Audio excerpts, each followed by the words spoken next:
ඇයි මේ දවස්වල Adobe stock එකට දාන ගොඩක් content similar content. එහෙම නැත්නම් quality issues කියලා reject වෙනවා. ඉතින් stock photography කරන ඔයාටත් මෙහෙම වුණාද? එහෙනම් ඔයා මේ වීඩියෝ එක බලන්න ඕනේ වීඩියෝ එක. ඉතින් stock photography කරන ඔයා තාම මගේ channel එක subscribe කරලා නැත්නම් channel එක subscribe කරලා bell icon එක tick කරගෙනම වීඩියෝ එක බලන්න set වෙන්න.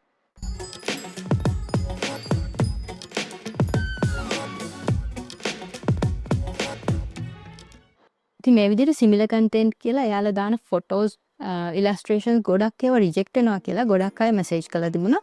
ඒ නිසා කරන්න හිටපු diversity and casting ගැන වීඩියෝ එක චුට්ටක් postpone කරලා මේක ගැන විශේෂයෙන් කතා කරන්න ඕන කියලා හිතුවා. ඉතින් මේ සිද්ධියට ඔයාලට මුණ දෙන්න වුණා නම් ඔයා ළඟදී submit කරපු photo එකක් review process එකෙන් පස්සේ reject කළා ඔයාට message එකක් ඇවිල්ලා ඇති similar content in our collection කියලා. හැබැයි ඔයා upload කරලා තියෙන්නේ ඔයාම generate කරපු AI image එක. illustration එක. ඉතින් ඇයි මෙහෙම වෙන්නේ? ඔයාලා ළඟදී Adobe stock එකට ගිහින් බැලුවා නම් ඕගොල්ලන්ට පෙනෙයි Adobe stock එකෙන් ඔයාලගේ photos stock categories වලට බෙදලා ඒ categories වල sub categories විදිහට collections හදලා තියෙනවා. ඉතින් මේ collection එකට ඔයාලගේ හැම වීඩියෝ එකක්ම ෆොටෝ එකක්ම ඇඩ් වෙන්නේ නැහැ. මේ collection එක feature කරන්න පුළුවන් ගොඩක් හොඳ commercial value එකක් තිය හොඳ quality photos videos AI art වලට විතරයි. ඉතින් Adobe stock එකම කියන විදිහට Adobe stock එක සෑහෙන effort එකක් දෙනවා මේ collections වල variety එකක් තියාගන්න. ඒ වගේම මේ වගේ discoverability එක වැඩි කරගන්න සහ ඒවා promote කරගන්න. එතකොට ඒ collection එකට සමාන ෆොටෝ එකක් ඔයත් හදලා තිබුණොත් එහෙම ගොඩක් වෙලාවට similar content කියලා ඔයාගේ photos reject වෙනවා. stock agency එකක් විදිහට ඒගොල්ලෝ කියන කතාවේ ඇත්තක් තියෙනවා. දැන් ඒගොල්ලෝ කරන්නේ business එකන්නේ. එතකොට අපි ගිහිල්ලා search කරනකොට රෝස මලක් search කරා කියලා හිතමුකෝ. එකම විදිය photos ටිකක් නම් එන්නේ ගොඩක් වෙලාවට ඒකේ කිසිම quality එකක් නැහැනේ, variety එකක් නැහැනේ. එතකොට බයටත් එපා වෙනවා. විවිධත්වයක් තියෙන තැනක තමයි තරඟකාරීත්වයක් ඇති වෙලා හොඳම ෆොටෝ එකට වැඩි ඉල්ලුමක් එන්නේ. ඔය similar content විදියට reject වෙන්න ගොඩක් වෙලාවට බලපාන හේතුවක් තමයි ඕගොල්ලෝ ගොඩක් වෙලාවට කරනවා ඇති කියලා මම හිතන්නේ recent top sellers කියන තැනට ගිහිල්ලා එතන තියෙන top selling images අරගෙන ඒක reference image එකක් විදියට භාවිතා කරලා ඊට වඩා ටිකක් වෙනස් images හදන්න try කරනවා ඇති.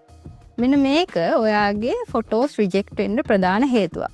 මොකද ඔය recent top sellers ගොඩේ තියෙන ගොඩක් ඒවා collections ඇතුලේ promote වෙච්ච images තියෙන. ළඟ collections වලට add වෙච්ච ඒවා තියෙන්නේ.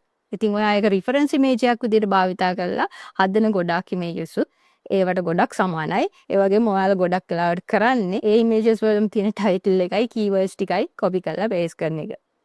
ඔන්න ඕක තමයි rejections වලට ප්‍රධාන වශයෙන්ම බලපාලා තියෙන්නේ. ඒ නිසා ඒ වැඩේ කරනවා නම් දැම්මම නවත්තන්න. ඉතින් Adobe stock එකම කියන විදිහට මේ දවස්වල ඒගොල්ලන්ගේ content reject වෙන්න පළවෙනිම හේතුව ප්‍රධානම හේතුව තමයි මේ similar content කියන එක. ඒක නිසා ඒගොල්ලොම අපිට guideline එකක් දීලා තියෙනවා මේ similar content කියලා reject වෙන එක නවත්ත ගන්න අපි මොනවද කරන්න ඕනේ කියලා. අද අපි ඒක ගැන විශේෂයෙන් කතා කරමු. මෙතනදී මගේ channel එකත් එක්ක එකතු වෙලා ඉන්න ගොඩක් කට්ටිය AI art එහෙම නැත්නම් illustrations vector art වගේ දේවල් submit කරන හින්දා මම ඒ ගැන විශේෂයෙන් කතා කරනවා. AI art වල ගියාම ඒගොල්ලෝ පළවෙනි කළ යුතු දේ විදියට දාලා තියෙන්නේ be selective කියන එක. ඒ කියන්නේ ඔයාටම ආවේනික වෙනස්ම දෙයක් කරන්න උත්සාහ කරන්න කියන එක. මෙතනදී ඔයාට unique content. ඒ කියන්නේ Adobe stock එකේ දැනට නැති ඔයාගේම concept එකකට AI art illustrations වගේ දේවල් හදනවා නම් ඒක reject වෙන්න තියෙන හැකියාව ගොඩක් අඩුයි. ඒ වගේම ඔයා AI art හදන්න Midjourney නම් පාවිච්චි කරන්නේ. ඒකේ settings වලට ගියාම ඔයාලා දකින්න හම්බෙයි ඒකේ තියෙනවා strong variation කියලා එකකුයි subtle variation කියලා එකකුයි. මේකේ prompt එකක් දෙද්දි subtle variation කියන mode එකේ නම් තියෙන්නේ ගොඩක් වෙලාවට images හැදෙන images ගොඩක් එකින් එකට සමානයි. ඉතින් ඔයා ඒ හතරම submit කරොත් ඔයා හැදෙන images හතරම submit කරොත් ගොඩක් ඒවා එතන එකක් කරෙන්ද අනිත් තුනම වගේ similar content කියලා reject වෙනවා. subtle variation mode කියන එක වෙනුවට ඔයාට පුළුවන් strong variation mode කියන එක දාලා උත්සාහ කරලා බලන්න prompt එකක් දීලා images හදන්න. එතකොට හැදෙන images ටිකක් එකිනෙකට වෙනස්. එකම prompt එක උනා.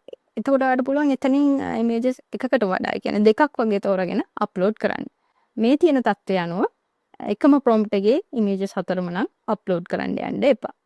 ඊළඟට කළ යුතු දේ කියලා ඒගොල්ලෝ දීලා තින්නේ diversify metadata. metadata කියලා කියන්නේ ඔයා add කරන title, keywords වගේ දේවල්.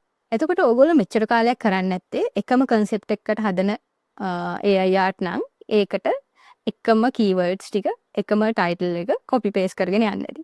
හැබැයි මේගොල්ලෝ කියන විදිහට එකම කීවර්ඩ් එක එකම ටයිටල් එක ගොඩාක් ඉමේජස් වල තියෙන එකත් මේ සිමිලර් කන්ටෙන්ට් කියලා ඉමේජ් රිජෙක්ට් වෙන්න බලපාන තවත් හේතුවක්. ඒ නිසා ඔයා එකම කන්සෙප්ට් එකකට හදන variety එකක් තියෙන ඉමේජස් වලට keywords ඇඩ් කරද්දී එකම keywords එකම title අප්ලෝඩ් කරන්න යන්න එපා.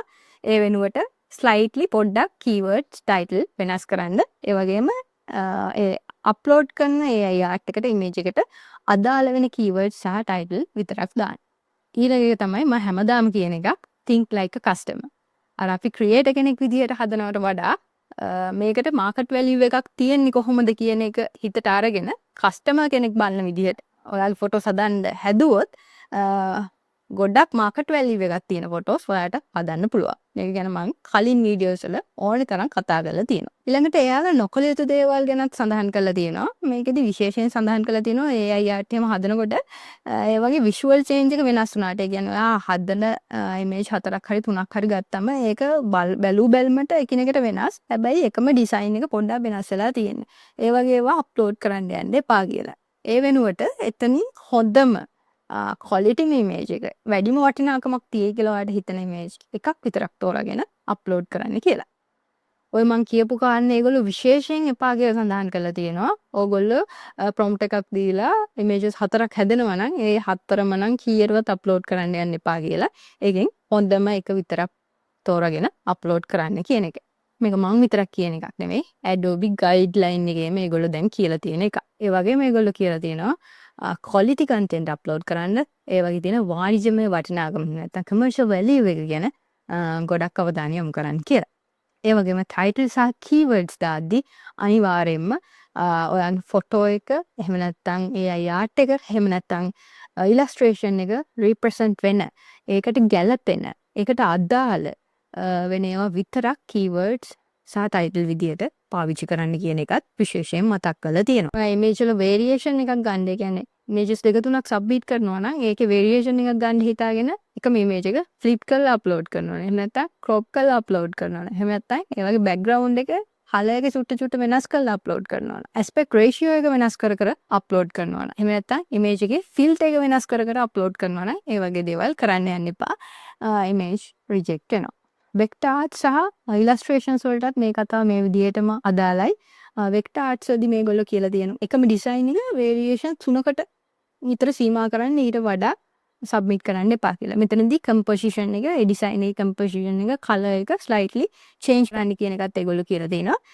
උදාහරණයකට මෙන්න මේ ෆොටෝ එකක් අප්ලෝඩ් කරලා තියෙනවා. මේකෙන් ඔයාලට අයිඩියා එකක් ගත්ත හැකි වෙක්ටර් ආර්ට් එකක් හැම අප්ලෝඩ් කරනකොට මොන වගේ වේරියේෂන්ස් තියාගන්න ඕනි කියන ඔය ටික අද ඉඳලා ප්‍රැක්ටිස් කරොත් ඔයාලට පුළුවන් වෙයි ඔය සිමිලර් කන්ටෙන්ට් කියලා රිජෙක්ට් වෙන එක සෑහෙන දුරට අඩු කරගන්න Adobe stock එකේ. ඊට අමතරව මේ quality issues හින්දා රිජෙක්ට් වෙන එක ගැන මම ඊට කලින් වීඩියෝස් වල දීර්ඝ වශයෙන් කතා කරලා තියෙනවා. මම ලින්ක් එක දාන්නම් නැත්නම් ගිහින් බලන්න. ඊට අමතරව විශේෂයෙන් කියන්න ඕනේ Midjourney වගේ දෙයක් භාවිතා කරනවා නම් image generate කරන්න ඒකේ settings වලට ගියොත් එහෙම එන්න තියෙනවා raw version එකක් සහ stylized version එකක්. එතකොට ඔයා මනුෂ්‍ය ඡායාරූප හදනවා නම් portrait වගේ දේවල් හදනවා නම් stylized high වගේ දෙයකට යන්නේ නැතුව රෝ විදියට හදන්න පුළුවන් නම් ගොඩක් කලාවට එඩිටින් ප්‍රොසෙස් එකේදී ඔයාට වැඩි වාසියක් ගන්න පුළුවන්. මොකද ඔයා අප්ස්කේල් කරලා ගොඩක් කලාවට එඩිට් කරනවා නම් ඉමේජ් එක රෝ වලින් තියාගන්න එක වඩා වටිනවා. මොකද අපි ෆොටෝ එකක් ගන්නකොටත් ඔය වෙඩින් ෆොටෝග්‍රැෆර්ස්ලා එහෙම දන්නවා ඇති. රෝ මෝඩ් එකෙන් ගත්තම තමයි අපිට ඒක හොඳට එඩිට් කරගන්න පුළුවන්. ඒගොල්ලෝ ගන්නෙත් රෝ මෝඩ් එකේ. ඉතින් මේකම අපිට AI image generation වලදී භාවිතා කරන්න පුළුවන්. ඒ වගේම ඔයා හදන්නේ illustration එකක් එහෙම නැත්නම් design එකක් වගේ දෙයක් නම් මේ raw mode එක use කරන්නේ නැතුව Midjourney එකේ ඔයාට පුළුවන් settings වලට ගිහිල්ලා stylize high වගේ දෙයක් select කරන්න. ඒ වගේම upload කරන image එක upload කරන්න කලින් upscale කරාට පස්සේ හොඳට zoom කරලා බලන්න ඒ වගේ මොනවද effect තියනවද මොනවා හරි ප්‍රශ්න තියනවද කියලා. එහෙම පොඩි හරි සැකයක් තියෙනවා නම් ඒ වගේ images upload කරන්න යන්න එපා. quality issues කියලා eject වෙන්න බලනවා. මේ රිජෙක්ෂන් රේට් එකේ තියෙන වැදගත්කම තමයි ඔයාගේ රිජෙක්ෂන් රේට් එක වැඩි වෙන්න ඔයාගේ පෝර්ට්ෆෝලියෝ එක ප්‍රොමෝට් වෙන එක Adobe Stock එකේ හොඳටම අඩු වෙනවා. එතකොට ඔයාගේ සෙන් රේට් එක හොඳටම අඩු වෙනවා. ඒක නිසා රිජෙක්ෂන් රේට් එක පුළුවන් තරම් අඩු කරගන්න ඕනේ. හොඳ සෙලින් රේට් එකක් පවත්වා ගන්න නම්. ඉතින් ඔයා AI art නම් හදන්නේ දැන් එක ප්‍රොම්ප්ට් එකකින් එක ඉමේජ් එකක් වගේ විතරයිනේ සබ්මිට් කරන්න දෙන්නේ. ඒ නිසා දවසට ඉමේජස් 10ක් 15කට වගේ සීමා කරගන්න ඔයාගේ සබ්මිෂන් රේට් එක. එතකොට ඔයාට රිජෙක්ෂන් රේට් එක අඩු කරගන්නත් පුළුවන්. අප්ලෝඩ් කරන ෆොටෝස් ඩේලි අප්ලෝඩ් කරන්න බලන්න. අඩුම තරමේ දවසක් හරි අප්ලෝඩ් කරනවා නම් හොඳයි. 10ක් 15ක් වගේ හොඳ ක්වොලිටි කන්ටෙන්ට් එකක් දවසකට අප්ලෝඩ් කරාම ඇති. ක්වොන්ටිටි එක ගැන ලොකුවට හිතන්න යන්න එපා. ඉතින් ඔයාගේ ඉමේජස් උත් මේ විදිහට රිජෙක්ට් වුණා නම් මේ වීඩියෝ එක වැදගත් වෙන්නේ නැති කියලා මම හිතනවා. ඉතින් අපි හෙට වීඩියෝ එකකින් කතා කරමු. ඩයිවර්සිටි ඇන්ඩ් කාස්ටිං ගැන මම ගොඩක් දවස් ඉඳලා කතා කරන්න කියලා හිතන් ඉන්න එක. ඒකේ පළවෙනි කොටස. එතනදී අපි කතා කරන්නේ කොහොමද Adobe Stock එකේ අලුත් ගයිඩ්ලයින් වලට අනුව අපි commercial value එක high ෆොටෝ එකක් හදාගෙන ඒකට මෙටඩේටා දාගන්නේ කියලා. මේක වැදගත් වීඩියෝ එකක් අනිවාර්යයෙන්ම බලන්න. එහෙනම් අදට ගිහින් එන්න සබ්මිට් කරන content similar content කියලා රිජෙක්ට් වෙනවා කියලා හැම වෙලෙම කම්ප්ලේන්ට් කරන ඔයාගේ යාළුවටත් මේ වීඩියෝ එක ෂෙයා කරන්න.